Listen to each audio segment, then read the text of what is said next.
नमस्कार दोस्तों, आज मैं आपके समक्ष पितृपक्ष से संबंधित कुछ प्रमुख तथ्यों को रखने का प्रयास कर रही हूँ। सनातन धर्म अनुसार मनुष्य 3 मुख्य ऋणों के अधीन होता है: देव ऋण, ऋषि ऋण और पितृ ऋण।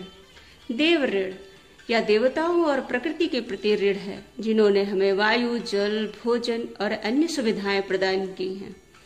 इस ऋण को यज्ञ, ध्यान, सदाचार और प्रकृति के प्रति कृतज्ञता दिखाकर चुकाया जा सकता है।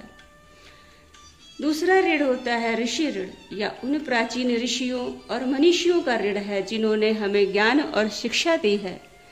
ज्ञान अर्जित करके, अध्ययन करके और अपने ज्ञान में वृद्धि करके इस ऋण को चुकाया जा सकता है। तीसरा प्रमुख ऋण है वो है पितृ ऋण, या हमारे माता पिता और पूर्वजों के प्रति ऋण है, जिन्होंने हमें जीवन दिया है और हमारे वंश को आगे बढ़ाया है।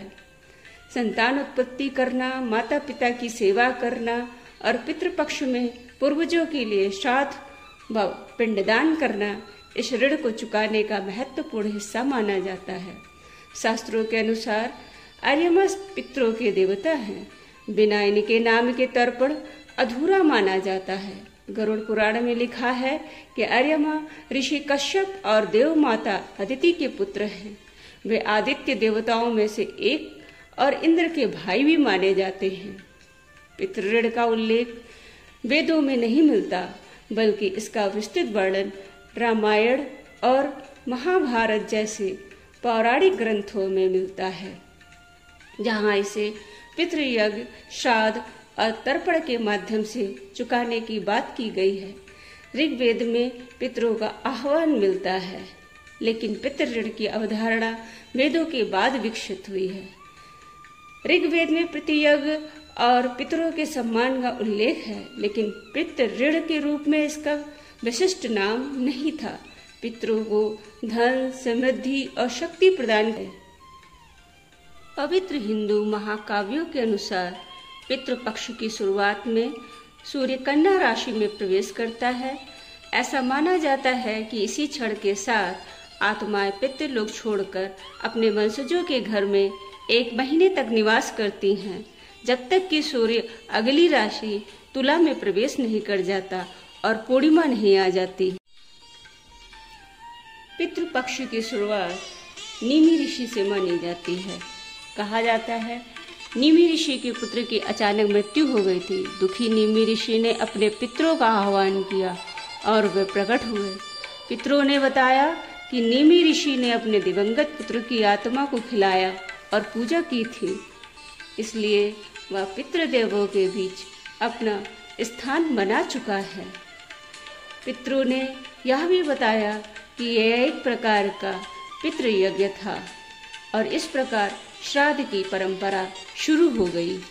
माना जाता है कि भीष्म पितामह ने युधिष्ठिर को इस कथा के बारे में बताया था, जो महाभारत युद्ध के बाद सैनिकों के अंतिम संस्कार और बाद में उनके श्राद्ध की परंपरा से जुड़ती है। यह कथा पितृपक्ष के दौरान श्राद्ध करने की प्रथा की जड़ बताती है, जिसमें पितरों को सम्मान और भोजन अर्पित किया जाता है।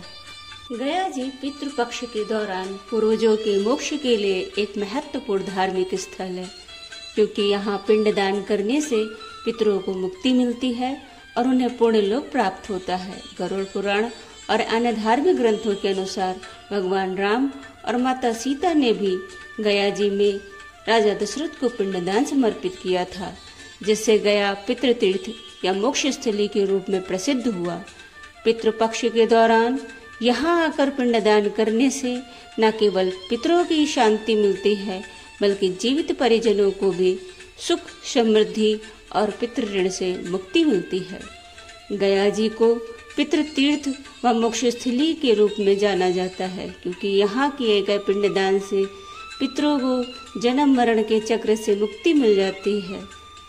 गया जी में फल्गु नदी के तट पर विष्णु पद मंदिर स्थित है, जिसमें भगवान विष्णु के चरणों के पद चिन्ह अंकित हैं। मान्यताओं के अनुसार इन चरणों का दर्शन करने से पितरों को पुण्य लोक की प्राप्ति होती है। गया जी में पिंडदान करने से पितरों को तो मुक्ति मिलती ही मिलती है, और ये भी माना जाता है ये इससे व्यक्ति अपने तीनों ऋण से मुक्त हो जाता है, अर्थात देव ऋण, ऋषि ऋण और पितृ ऋण।